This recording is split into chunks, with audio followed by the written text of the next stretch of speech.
yena beumlomo nje wakho. Yilapho kubonakala ukale khona ukuthi ibandla lithola ithuba lokusala no-Aaron. Uma ibandla salisala no-Aaron isikhashana nje esingango-40 days, akuyena no-2 months bazalwane, inyanga ney'nsuku. Kwasho ukuthi le ndoda esele nebandla ayikazi ixoxwe noNkulunkulu, ayikaze ibonane naye ubuso nobuso, kodwa iyindoda ebikhona ngosuku lokuqala kuyovelwa kuFaro, kodwa yona ithatha kuMose, ithatha kuMose. Uma kuthi nje uMose kwavela ukuthi lo muntu akazani noNkulunkulu, umlandeli lo, ifollower nje, akakaze abonane noNkulunkulu. Mawulandela indaba ka-Aaron uke wabizwa naye kwathiwa vuka uye etendeni lokuhlangana. Ubizwa mhla enecala kade ehleba noMiriam, behleba uMoses, ngoba uMoses ethatha intombi yakaKhushi ethi uNkulunkulu uthanda ngishade nalo, base beyahleba ngoba abantu abangakaze babonane noNkulunkulu imlomo yabo imanzi, bayakhuluma. Bakhuluma isipelepele nje, isipelepele. Yabo nje bashunyelwa nje, baningi abancikele ngamahlambe bayapepeza. Besivele silindele lokhu bulindele lewe, ulindele. Wabizwa mhlaba ngeqala, wabizwa noMiriam, kwasebizwa uMose. uNkulunkulu wahlanzekeni yefu, wathi nikhulumeleni ngenceku yami, nihlebeleni. Kathi kwaja angithi makade ukhuluma indaba isiqonde ekhaleni uba namahloni, ufise ngathi hayi ukuthi ubani usoke kwasuka ubani wathi. Yilapho uNkulunkulu aphimisela khona uMiriam ebusweni wakuthi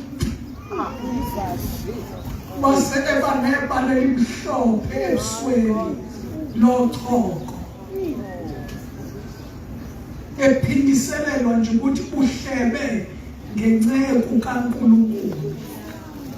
Noma ningabuka kuyinto encane engalutho ukukhuluma noma kanjani ngomuntu oqashwe uNkulunkulu ongesimlandeli, ungabuka kulula nje, ngoba laba bantu abayiphindiseli, laba bantu ababizwa uNkulunkulu abaqaqulisani, laba bantu ababizwa uNkulunkulu abantu abazimbongolo.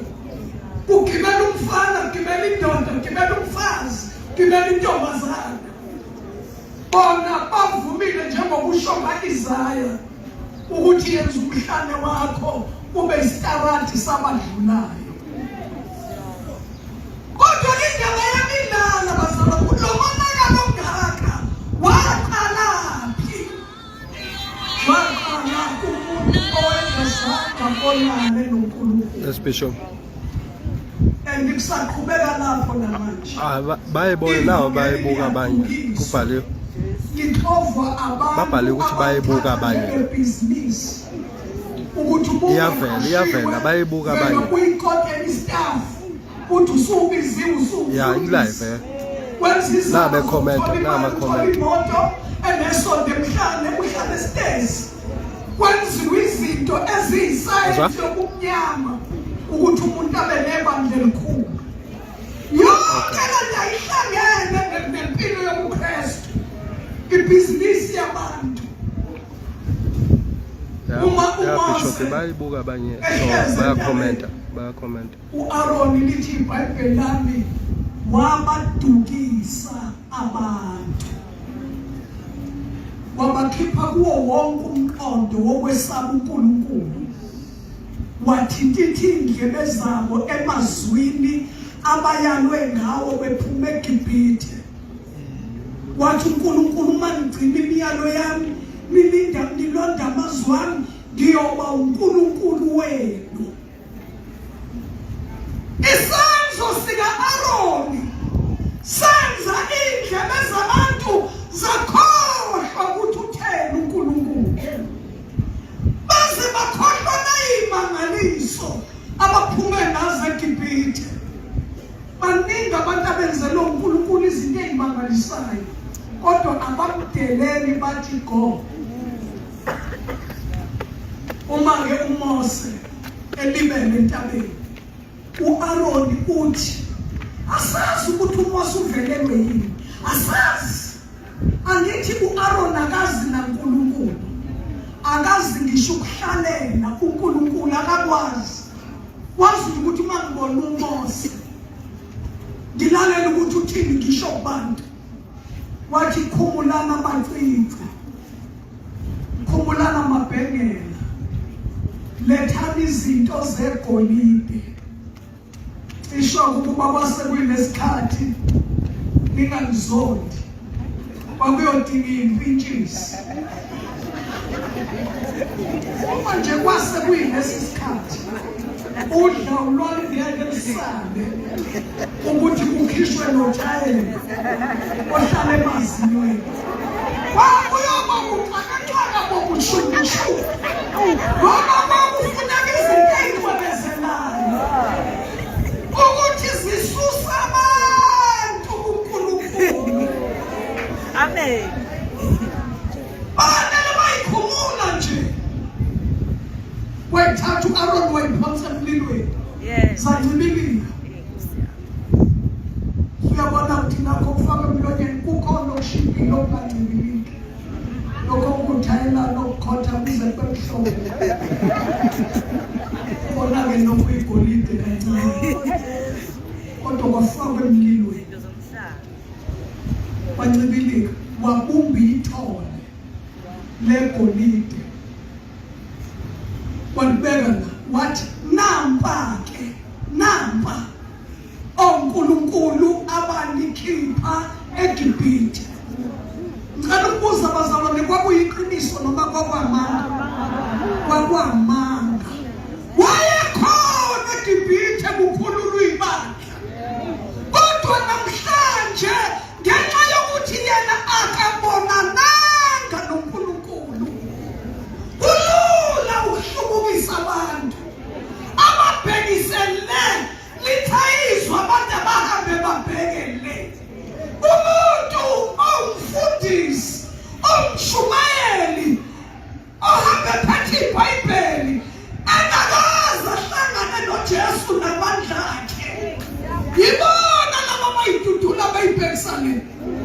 Ngesikhathi sabantu endleleni yeqiniso bebalahlisa izwi, ngoba bakaze balizwe izwi likaNkulunkulu bezwa elabantu.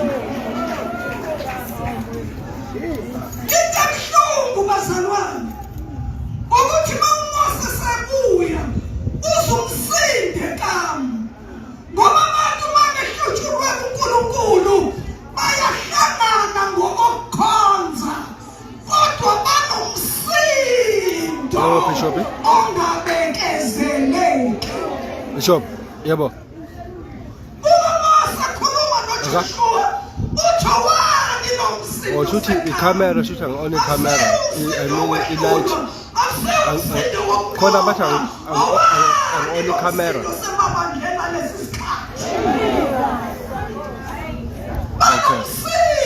Okay. Kukhululwa ney'limi, ziyatholiwa, bagibela phansi, bayanqashanqasha, kodwa abashintshi. Hamba.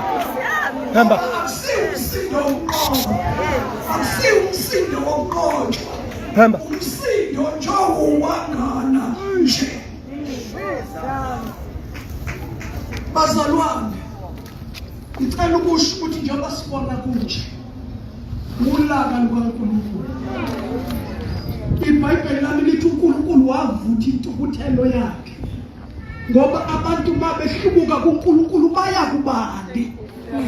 Yavutha intukuthelo kaNkulunkulu wathi ngizobaqothula bonke. Kwake kwathi emva kwaleso simo uMose sefikile wathatha leli thole waligaya walifaka emanzini wathi phuzani bahlubuki. Obaphuzisa isithixo sabo. Emva kwalokho wathi abakaNkulunkulu ngapha abakaSathane ngapha. Wathi wonke umuntu akagaxa icilongo lakhe nesikhathi sakhe. Niye le mawuhlangana nokumbulale. Babulalana abantu ebandleni babulalana. Ngenxa yokuthi kukhona nje umuntu oyedwa obahlubukise kuNkulunkulu. So i-camera light. Wayesethi uNkulunkulu Moses, ngizobaqeda bonke. Ngishiye wena kuphela. Ngikwenza ube isizwe esikhulu. uMoses akangajabula. Wathi uNkulunkulu kuyothiwa wehlulekile ukubangenisa ezweni obakhiphela ukuyobafaka kuwo. Webazalwane baseThekwini, zinceku nezincekukazi, uMose eyinyama negazi wama phambi kukaNkulunkulu wamshumayeza. Wathi uNkulunkulu phenduka. uNkulunkulu yenze njani? Hayi asikhulumeni. uNkulunkulu yenze njani? Phenduka kule ntukuthelo yakho nakulobu bubi obusophile ngalaba bantu. uMose washumayela wathi uNkulunkulu phenduka. Bazalwane, uNkulunkulu wenze njani? Waphenduka. Waphenduka. Babusisiwe bezele lokho kule nkonzo. Abazele ukuthi uNkulunkulu wami ngiyaphenduka. Hey my God. Eshunyayezwa umuntu oyinyama negazi, uNkulunkulu waphenduka. Indaba eyisimangalisa enye kule chapter bazalwane, indaba emangalisa ngokuthi uNkulunkulu usola uAaron uthi abantu uAaron ubahlubulile kuNkulunkulu. uAaron wenze abantu babanqunu. Ngizocela kuwafunde lawo mazwi. Mntanami wafunde. uAaron wenze abantu babanqunu. uAaron wenze abantu badlubulunda. Badlubulunda uqale kuverse 22. Ukuze sazi ukuthi angixoxe indaba. Uthi wena angilethi izwi hayi indaba zami. uAaron uhlubukisa abantu. Wenza ibandla labanqunu. Wenza ibandla ladlubulunda. Wenza ibandla labangaphandle kokukontroleka. Abahumusho wonke achaza ngendlela ezehlukene. Elinye ilona lithi wenze ibandla laphume esandleni. Ngoba namhlanje noma ungashumayela kanjani abantu bakhishiwe esandleni. Abantu banqunu. Abantu badlubulundile. Bafohla njengeinkomo iphuma esibayeni. Zingaphumi ngesango, zikhishwa ukuhlubuka. Namhlanje abantu bayihlazo. Lithi lelizwi uzofunda undodana. Banqunu ngangokuthi bayinhlekisa ezitheni zikaNkulunkulu. Ilokhu ibandla namhlanje liyikho. Ibandla liyihlazo. Awukwazi ukuhlukanisa abadayisa ngomzimba le-Ehilbro. Awukwazi ukuhlukanisa ibandla nomuntu odayisa ngomzimba ePoint. Awukwazi ukuhlukanisa ibandla nomuntu ophila ezweni. Namhlanje ibandla liyinhlekisa. Lihlazo. Kodwa bakhona abanididile. Funda mntanami. Exodus 32 verse 22. Wathi uAaroni, ulaka lwenkosi yami malungavuthi. Uyabaza abantu ukuthi bathanda ububi. Ngokuba bathi kimi, senzele onkulunkulu abaza kuhamba phambi kwethu. Ngokuba uMose lowo umuntu owasekhuphula ezweni laseGibhithe asazi ukuthi wehlelwe yini. Ngase ngithi kubo, onalo igolide makalikhumule. Base benginika lona ngaliphonsa emlilweni, kwaphuma lelithole. uMose wababona abantu ukuthi babehlukulundile ngokuba uAaroni waye bakhululile baze bahlekwa yizitha zabo. uAaroni wayebenze njani? Wayebakhululile. Linjani ivangeli lenkululeko? uAaroni wayebenze njani? Wayebenze njani? Ebakhululile.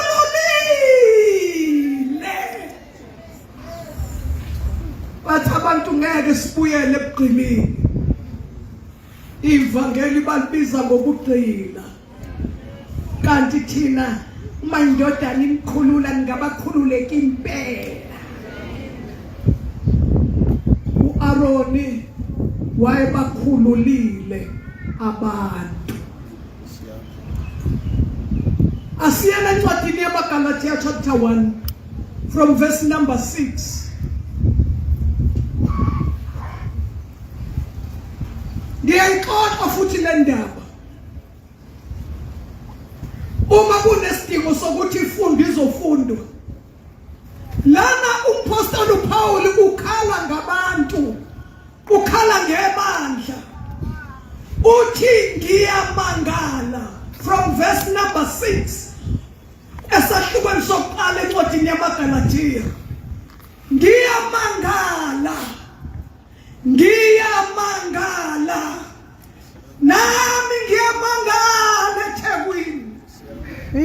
Ngikhulelela, ngihluphekela eThekwini.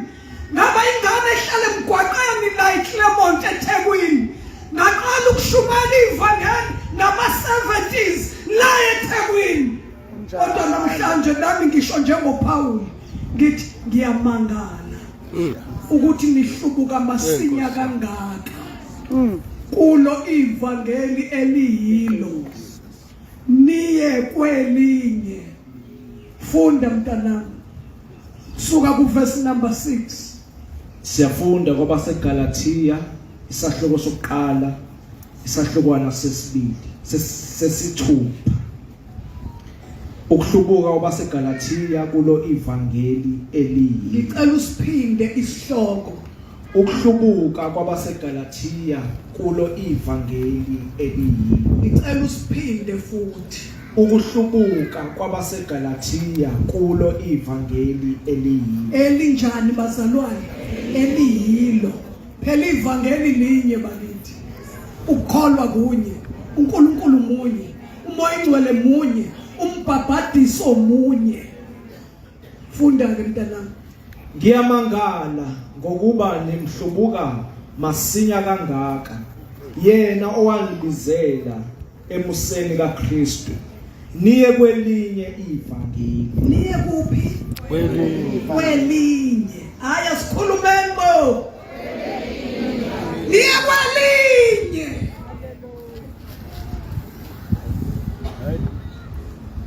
funda ndoda. Elingesilo elinye kuphela ukuba bakhona abanedidayo bethanda ukuphendukezela. Kukhona obani? Elingesilo elinye nje kuphela ukuba bakhona abanedidayo. Kukhona banjani mntanami? Abanedidayo. Abanedidayo. Basekhona uAaron namanje. Aaron abayuphela.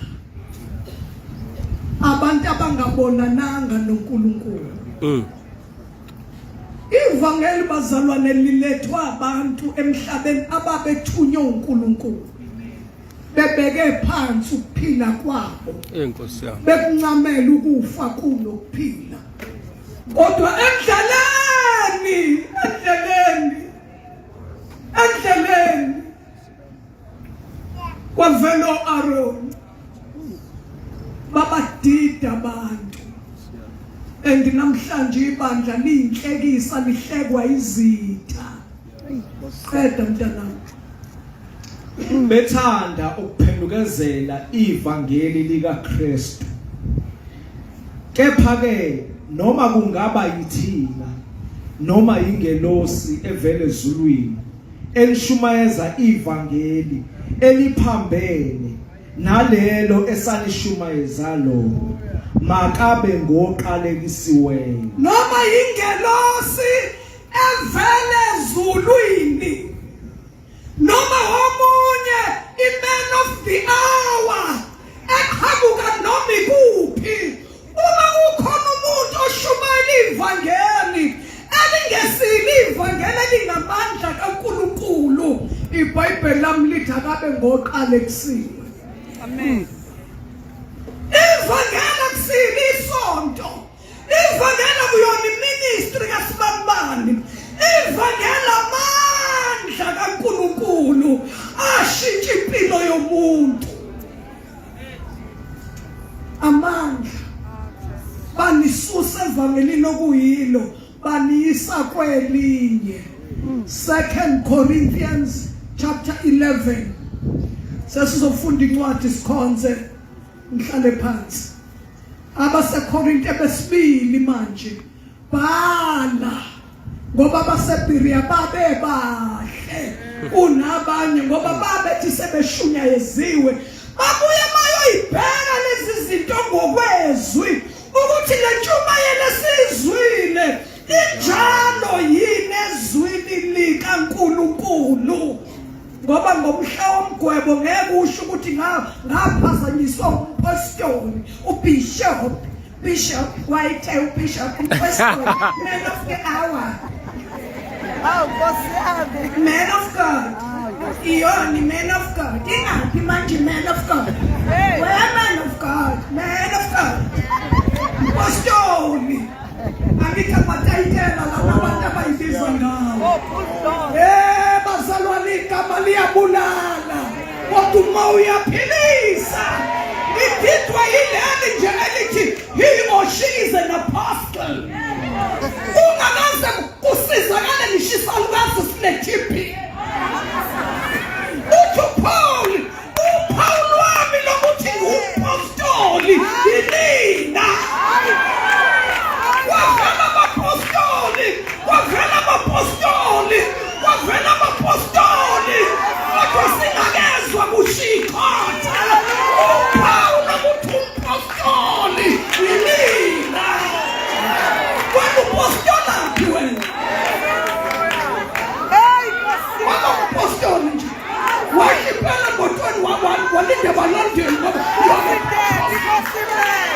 uphawu lwami lobumpostoli yinina.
isakahle ingqondo yakho.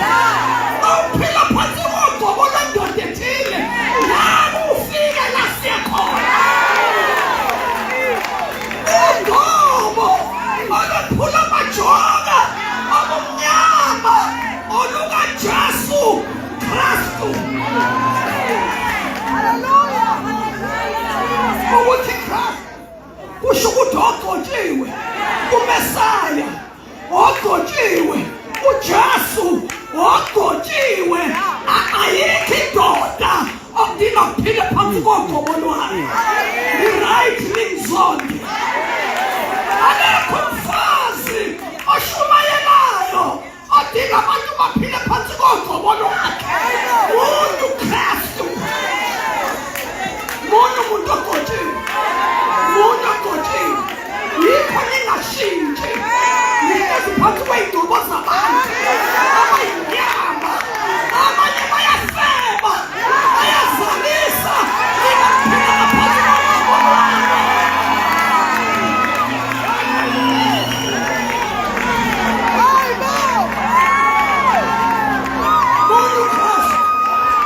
Umuntu Kristu. Ngicela ukuthi u-amen ngemuva. Umuntu Kristu. Umuntu Kristu. Umuntu ogcotshiwe.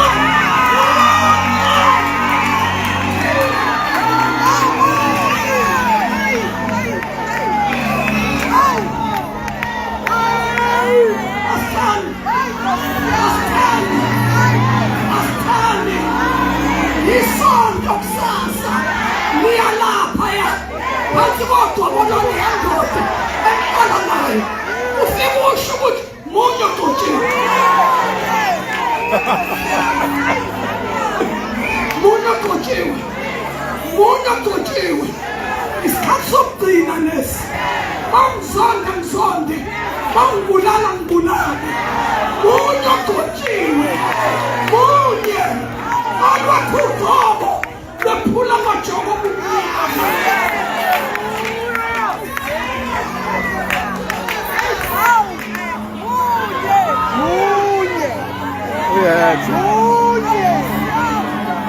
Alokho ugobo lwazi ugobo ubufebe. Lwendoda ethile. Isono sobufebe siqotshwa ugobo lwephula amajogo. Siqotshwa amandla kaNkulunkulu. Asiqotshwa na ukuthi nakho ngifaza inkanuko engathi ngingathola isponge engizolala phezu kwaso. IBhayibheli lami lithi lolu ugobo olwephula amajogo obumnyama mase lifikile enyameni. AbakaKristu Jesu bayabethela. Bayabethela. Bayabethela. Asiphambanweni. Inyama nokuhureka nenkanuko. uJesu yedwa ogobisa idimoni lobufebe. Lithule pulpit. Lithule bazalwane. Liyothula Sunday school. Lithule ekhaya. Alokho nje ugobo lomfazi lentombazane nendoda nensizwe engasebenzi ehamba iphethe ibriefcase ifake iduku la ihambe ngayo. Amen. I'm the man of the hour. Udlala nedimoni lobufebe. Uthi sayi-man of the hour. Ubufebe bukorobhe ngaye phansi. Futhi ufeba laba balangemuva. Bafeba laba. Kuthiwa laba abafazi baba bathule. Bavikela ugobo lwenxeba. Alithi uyayibona le ndaba yogobo. Lolu ugobo oluzalisayo. Lolu ugobo oluhambe luwe lo mzimbi yonke indawo. Ungakhosana kanjani phansi kogobo? Le ndoda ewelwa amabhulukwe noma ikuphi.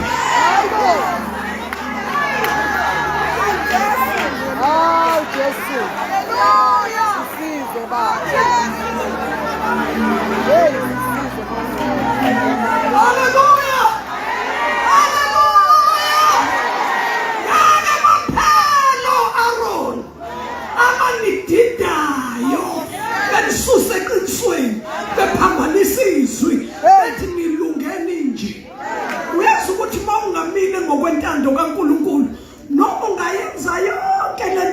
okwenzayo unembeza nomuntu lo ofuna into yakuwe.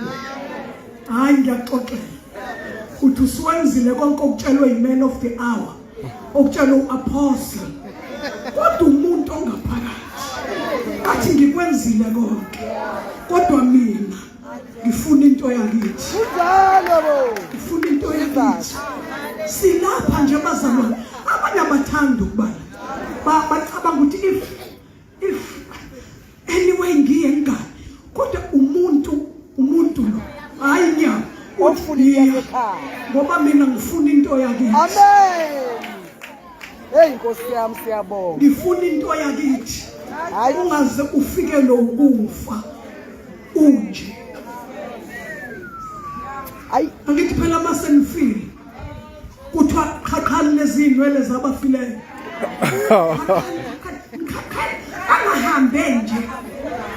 Usulani udaba lwemfabe. Usulani angahambe nje. Usulani akazokwaiza.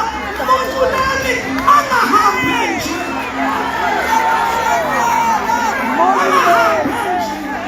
Angahambe nje. Khumulani usikijini. Khumulani angahambe nje. Uthi shintsha namhlanje ungaphumi ngalelisa kunje. Usizakale usulele ngomqolo ngoba sebesulisa idumbu wena uyokuhambile yonto ohambiyo. Kule insuku amaphitikoti awagqokwa. Bawugqoka iphitikoti usemuva. Ufike ugqoka into ehamba ithi come close. Come close. Apho umuntu egqokile ushazisa ubone Khimbani, ubone ney'ntaba zase-Harrisburg uthi nazi.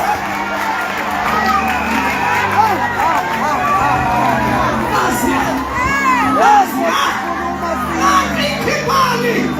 Nazi intaba zokhashapha nazi. Kodwa umuntu ugqokile. Bese kuthi ebayisehambile. Bese laba bakhohlisi laba khosikazi abadala ngenani iqiniso. Yanini nami kaphephe nje. Yanini nje nami kaphephe. Niyofuna ipitikota. Nimgqokisa. Nigqokisa abantu. Nigqokisa abantu. Nibiza gogo. Bamkhathe ingane zokufi. Bamkhathe Nkosi yami. Angahambe nje. Ake nibeka amanzi phela nensipho. Nisusa udaka lwefebe. Ngoba phela bashiya bo. Ususani bo. Umoculeni ihlaka zokwaiza bo. Usuleni luji bo msuleni. Orobhani inzipho. Angahambe.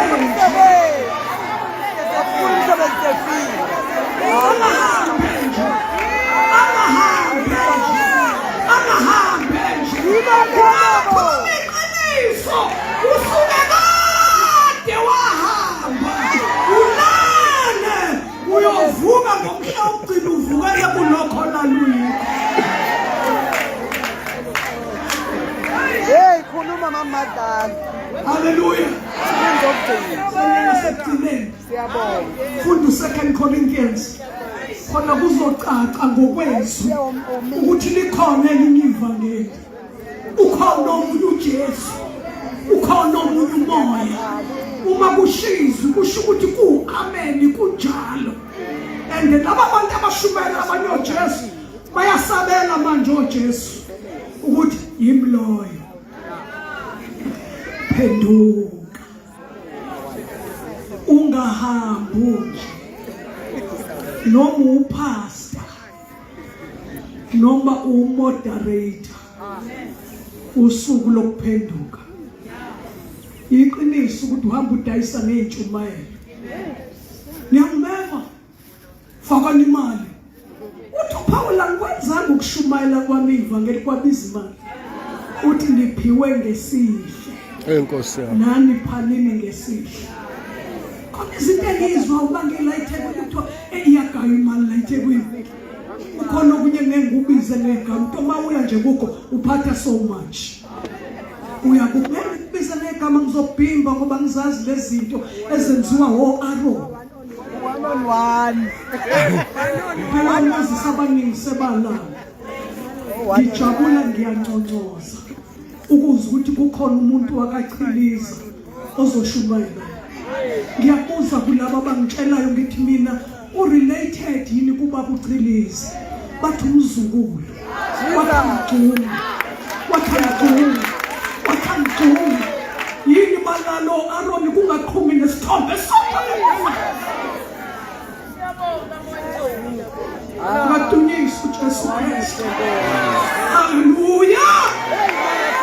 Evangeli ngaba nje emhlabeni. Evangeli alibizi imali. Ningayigayi imali eThekwini. Kodwa kuyeza umhla womgwebo. Uyofisa njengoJudas Iscariot.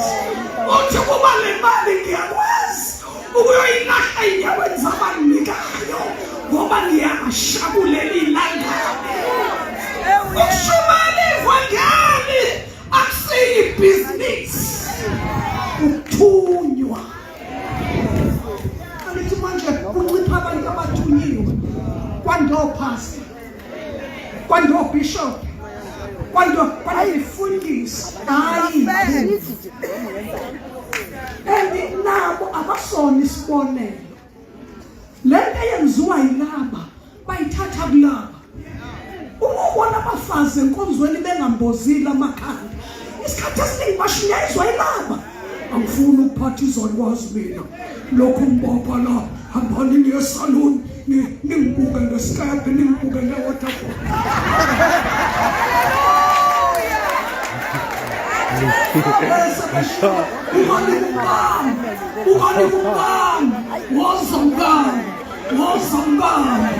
woza abesezake nomngane ney'nwele zabafileyo lithe iBhayibheli ukuthi Timotheyu lingahlobi ngezinwele ezibraidiwe kodwa abantu abahomka befundisi bafaka iy'nwele zabafi bayabrayida benza yonke babheka nkini ivangeli nkululeke bantaba happy wamashule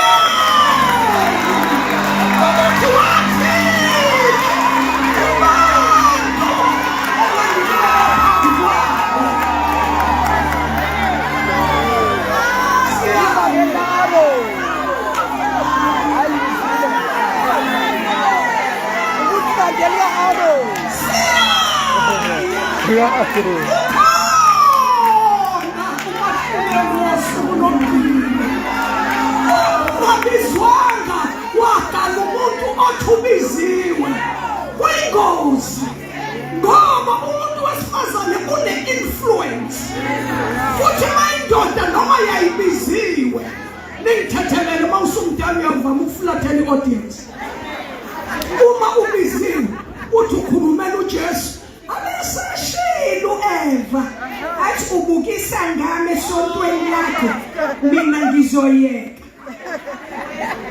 Angithi most yabefundisi bathi bengenalutho esandleni bathanda ukuganwa abantu abanama-professional hayi ngumliqiniso mhlawumbe selizokhala nje nsithi bazalwane uyabona ubizo uNkulunkulu uthatha isifundiswa uthatha umuntu one-profession kanti wena makuvuka ekuseni ehambe yosebenza awuleko omunye ublankethe la kuyabanda uyalala umfazi uyavuka uyena umfazi uthatha indlu uyena umfazi okhokhela le moto oyidrayivayo uyena umfazi okwenzela i-breakfast elina uyena omthengela amasudu okushintsha uzomkhona kanjani uma eba uJezebeli endlini Ngeke akwazi sifuna uNkulunkulu Singibona umuntu othubiziwe lolu hlobo lolendidiyela kodwa ufuna ukubheka kahle hayi ukuthi ubhekani kahle ubheka ukuthi uzomtholaphi umuntu onesicucu njengoba wena isicucu ungenaso wena uzoba umfazi izulu ngeke umbone ngiyakutshela ngoba une-influence umuntu wesifazane uvela kufaka iy'thambo nje. Ayisakhonkotha, yayikhonkotha, siyayazi ikhonkotha, siyayazi ikhonkotha. Kodwa uJezebel wafaka iy'thambo.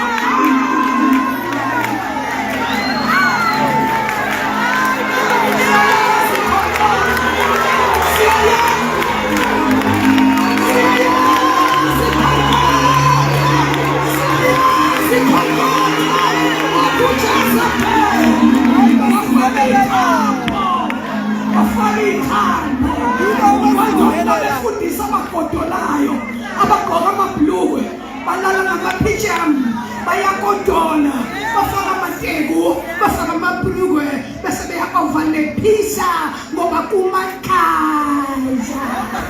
Siyayazi indoda yakhe isakhonkotha kodwa iyaxoxela wafika wena uyagodola wena.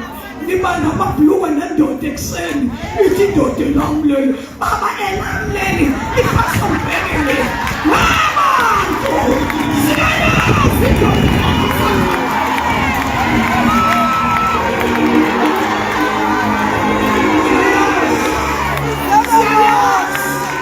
siyayazi isakhonkotha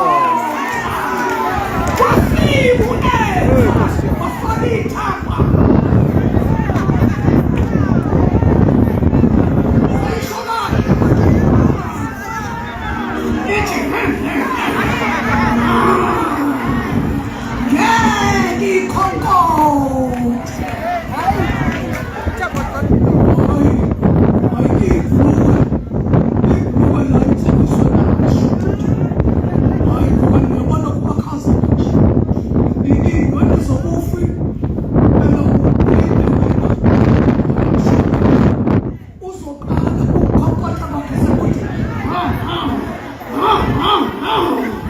Zonke izinto sekuthiwa azisho lutho ngoba isinethambo emashoni emlonyeni. Iyaphazamisa le kodwa babuka phela intoshi.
Ukuziphendulela kukaPhawuli umsebenzi wakhe nangezihlupheko ezamvelela eshumayeleni kwakhe.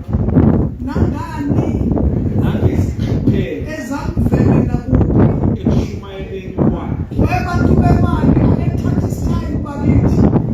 Akethatha isitime. Ngoba le nto enyenzayo ngikaze ngiyibone ezwini lenkosi. Akethatha isitime sengiyaqeda.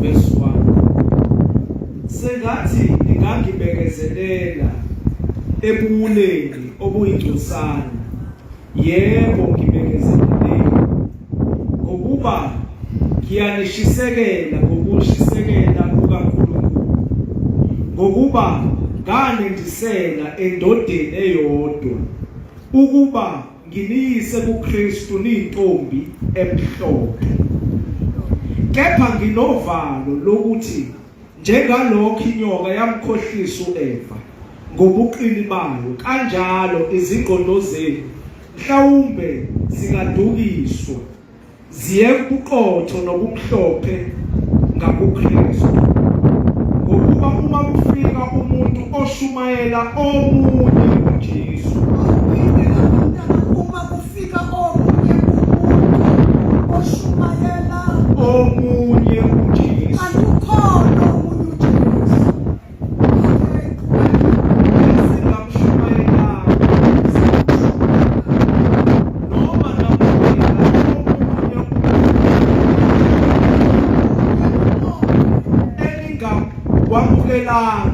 elingawamukelanga noma elinye ivangeli noma elinye ivangeli elinganamukelanga libekezelela kakhulu lo ohlanganisela umhlaba fika abanye abantu bashumayeza omunye uJesu nina nibekezele kufika abanye abanikeza okubesiya umoya kaNkulunkulu niyabekezela